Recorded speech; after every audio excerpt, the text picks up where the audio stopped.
Oi, gente, tudo bom? É um prazer estar aqui.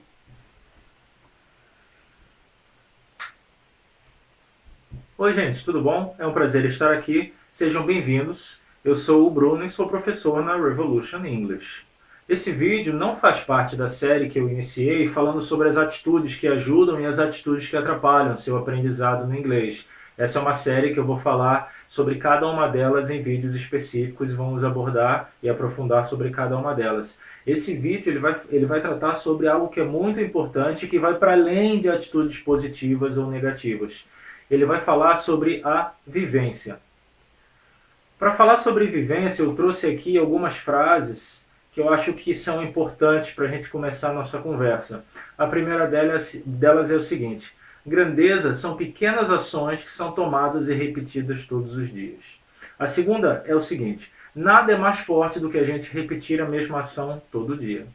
E a terceira é o seguinte: nada é mais poderoso do que incorporar algo dentro do seu dia a dia através de pequenos gestos, pequenas tarefas que são repetidas sem parar.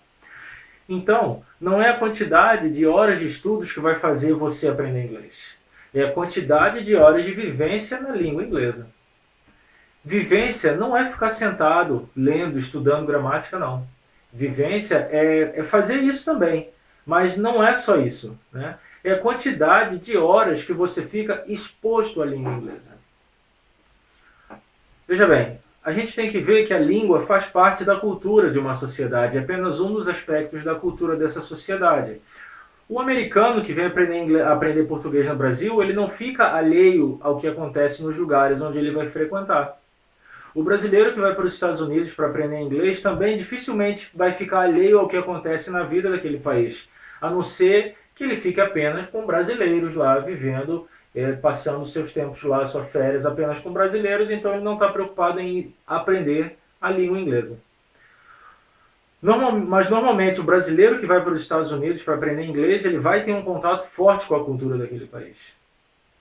Só que aqui para a gente é diferente. Para a gente que não vai para os Estados Unidos ou vai para algum país de língua inglesa aprender inglês, a gente fica por aqui, num ambiente em que não é de língua inglesa. Então, se a gente vive num ambiente em que não é de língua inglesa, a gente tem que incorporar a língua inglesa dentro do nosso ambiente.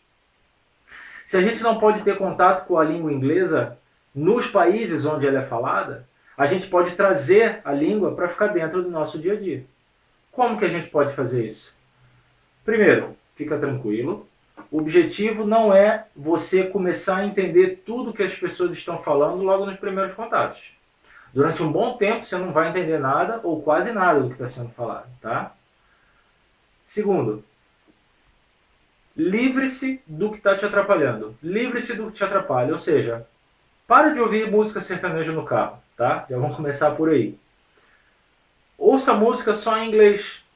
No carro, bota a música só em inglês. Em casa, gosta de ouvir uma música? Busca bandas, cantores, artistas que você gosta que cantam em inglês. Pare de assistir filme dublado. Isso é péssimo. Isso mostra que você está com preguiça de aprender. Que você não tem interesse em aprender e saber o que as pessoas estão falando. Tá? 3.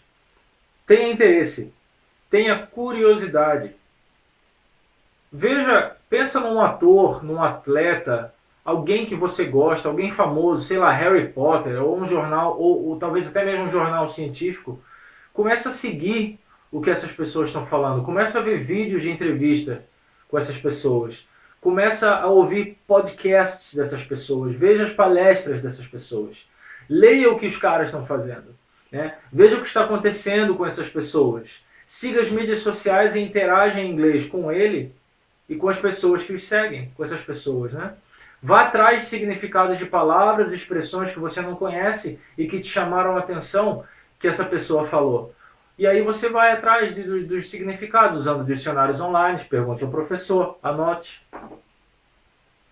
Quarto ponto é reveja filmes e séries que você gosta muito. Por exemplo, eu gosto muito de Matrix e Senhor dos Anéis. Volta e meia eu assisto esses filmes novamente. Eu gosto das séries Lost, House, The Walking Dead.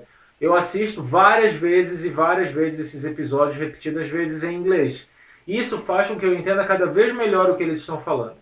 E isso faz com que eu consiga entender cada vez melhor e consiga perceber mais e mais as nuances da cultura, de sotaque. Tá? De início, assista esses filmes, essas séries apenas em inglês, com legendas em inglês, ou mesmo sem legendas, tá? Lembra, de início você não vai entender o que as pessoas estão falando. Isso faz parte do processo, ok? O próximo ponto e último ponto que eu queria falar para você incorporar a língua inglesa na sua vida é o seguinte: apareça, esteja aberto para a comunicação, participe de grupos de conversação, né? Lembra das aulas que a gente disponibiliza, que a nossa escola disponibiliza gratuitamente, aulas de conversação em grupo, né? Participe dessas aulas. Puxa assunto com estrangeiros, talvez você conheça algum estrangeiro, algum amigo está te visitando, você vai ver alguém que você vai conhecer alguém de fora, puxa assunto com essas pessoas se você tiver oportunidade. Faça contato com essas pessoas. Você não precisa falar tudo certo para se comunicar e não precisa entender tudo que a pessoa está falando para você se comunicar. Ok? Então, era isso. É o que eu tinha para falar sobre vivência. Então, eu acho isso muito importante e relevante, por isso eu trouxe isso como uma mensagem e gravei esse vídeo para poder esclarecer um pouquinho mais e fazer a caminhada de vocês rumo ao aprendizado da língua inglesa um pouco mais fácil. Tá bom? Muito obrigado, a gente se vê. Um grande abraço. Tchau, tchau.